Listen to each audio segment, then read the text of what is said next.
ازيكم عاملين ايه؟ يا رب تكونوا بخير. انا امنية والنهاردة هعمل معاكم فراخ مشوية في الفرن بتتبيلة بسيطة خالص وخطيرة، والنتيجة هتبهركم احلى من اللي بنشتريها من بره.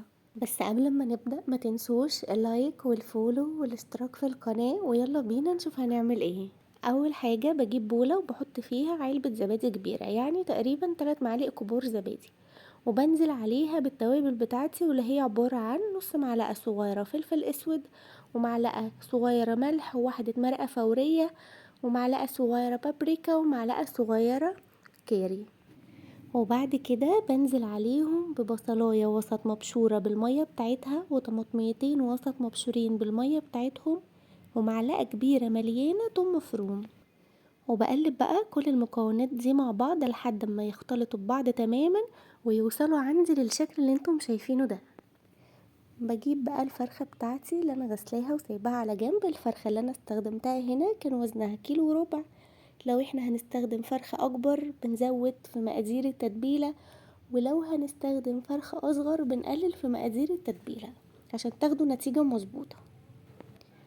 بدعك بقى الفرخة بالتتبيلة دي كويس جدا، اوصل التتبيلة لكل حتة في الفرخة، بين الجلد واللحم وفي الوراك كده، في اي حتت مستخبية، وفي الفرخة نفسها من جوه، كأنكم كده بتحشوا الفرخة. مش عايزة حتة في الفرخة ما يوصلهاش التتبيلة. بعد بقى ما بتبل الفرخة بتاعتي كويس جدا واتأكد ان التتبيلة دخلت في كل اجزاء الفرخة، باخدها وبحطها في التلاجة على الاقل 6 ساعات، ما تحطهاش اقل من كده، لان احنا في الوصفة دي محتاجين الانسجة بتاعة الفراخ تطرى على قد ما نقدر، لاننا هنسويها بدون سوائل خالص.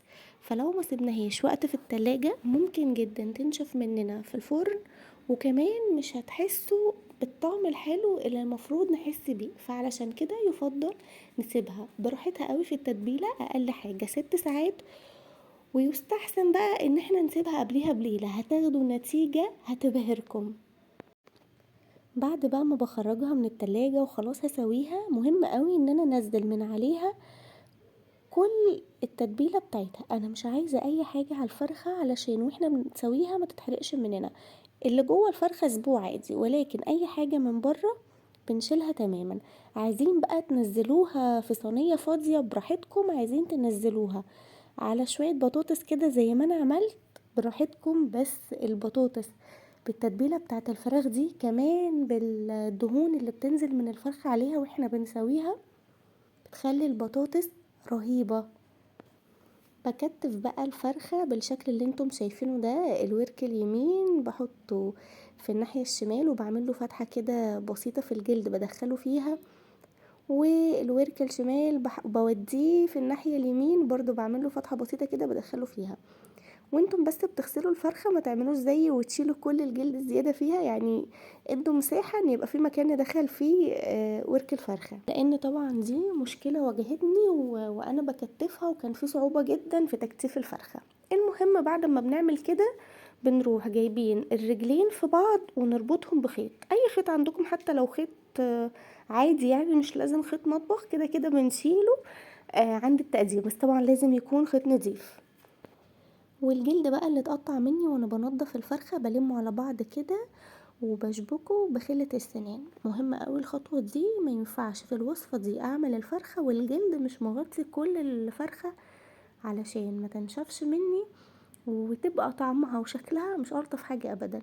بقيت بقى التتبيلة بنزلها على شوية البطاطس دول، زي ما قلت لكم بيخلوا طعمها خطير. بجيب بقى السيخ بتاع الفرن عندي وبدخل فيه الفرخة، وبدخل المشابك بتاعة السيخ في اللحمة بتاعة الفرخة. مهم قوي ان انا اتأكد ان المشابك بتاعة السيخ دي ماسكة كويس قوي في اللحم، علشان الفرخة تلف معايا في الفرن بشكل كويس وتستوي بشكل كويس. مشبك بيدخل في الوراك من تحت، ومشبك بيدخل في الصدر بالشكل اللي انتم شايفينه ده. وزي ما انتم شايفين كده وانا شغالة، اي جلد متشال من على اللحم بروح شبكاه بخلة السنان، وبرضو عند التقديم بشيل الخلة دي وما بتأثرش خالص يعني في الفراخ، ما تقلقوش. وبرضو بثبت الأجنحة كده بخلة السنان عشان تطلع شكلها منمق. بديها بقى مسحة أخيرة من أي زواد عليها عشان أتأكد بس إن هي مش عليها حاجة من بره ممكن تتحرق مني في الفرن. وبعد كده بركب السيخ في الفرن، وبشغل الفرن بس على درجة حرارة عالية، يعني 200 210. المهم ان انا ما بحطهاش في الفرن واسيبها، انا تحتيها تحت الفرخة بحط صينية البطاطس اللي انتم شايفينها دي. بس صينية البطاطس دي بكوبايتين مية، وبحطها تحت الفرخة.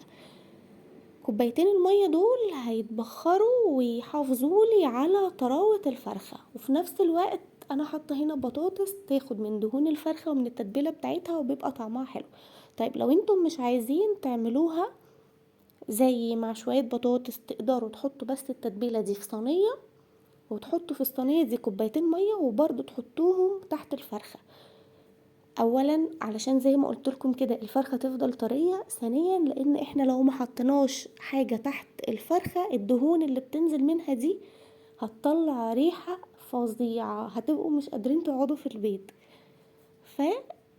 فالخطوة دي مهمة جدا، انه هي بتستوي احط تحتيها صينيه ابسط الامور فيها كوبايتين ميه بس من غير اي حاجه. عايزين بقى تحطوا التتبيله بتاعتها، عايزين تحطوا شويه بطاطس، اللي يريحكم. بسيبها بقى في الفرن تقريبا بتاخد ساعه ونص. بعد اما بتستوي تماما بروح فاتحه عليها الشوايه لحد بس ما بتاخد اللون الحلو اللي انتم شايفينه ده. طبعا شكلها مش محتاج ان اقول فيها اي حاجه، حقيقي يا جماعه طعمها احلى من احلى فراخ اكلتها من اي مطعم بره. وبالرغم من ان تتبيلتها بسيطة جدا ومفيهاش اي افتكاسات، الا ان طعمها بجد رهيب، وسواها مظبوط على الشعرة، لحمتها بتدوب دوب كده. جربوها هتنبهروا بنفسكم وانتم شايفين النتيجة والشكل والحلاوة والطعم الرهيب ده. ما تنسوش بقى اللايك والفولو والاشتراك في القناة، وبألف هنا وشفا على قلوبكم.